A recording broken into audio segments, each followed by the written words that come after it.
વાત કરીએ જસદણના મોટા દડવા ગામે 2 દિવસ પહેલા માતાએ પોતાની 4 વર્ષની માસૂમ પુત્રી સાથે કૂવામાં ઝંપલાવી આત્મહત્યા કરી લીધી હતી અને આ આત્મહત્યા પાછળ બ્લેકમેઇલિંગ જવાબદાર હોવાનું સામે આવ્યું છે।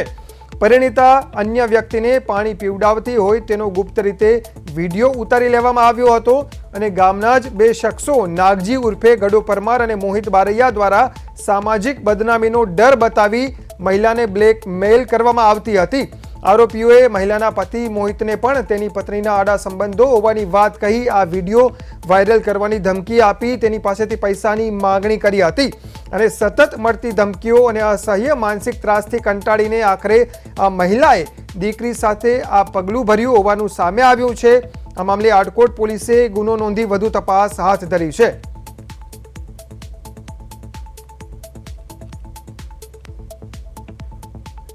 આ અંગે વધુ વાત કરીએ અમારા સંવાદદાતા કિશન પ્રજાપતિ સાથે। કિશન, એક મહિલાએ તેની માસૂમ પુત્રી સાથે આત્મહત્યા કરી અને તેમાં હવે બ્લેકમેઇલિંગનું કારણ સામે આવ્યું છે, પોલીસની શું કાર્યવાહી? કિશન, બિલકુલ તે સત્યન જણાવ્યું તો 2 દિવસ પહેલા જસદણના મોટા દડવા ગામે એક માતાએ પોતાની 4 વર્ષની માસૂમ દીકરી સાથે કૂવામાં ખોદીને જીવન ટૂંકાવ્યું હતું। આ મામલે આટકોટ પોલીસે ઊંડાણપૂર્વક તપાસ કરતા સામે આવ્યું છે કે મૃતક પરિણીતાના ગામના જ 2 શખ્સો દ્વારા બ્લેકમેલિંગ કરવામાં આવી રહી હતી। વિગત એવી છે કે પરિણીતા અન્ય એક વ્યક્તિને પાણી પીવડાવતી હોય તેવો વિડીયો આ શખ્સોએ ગુપ્ત રીતે ઉતારી લીધો હતો।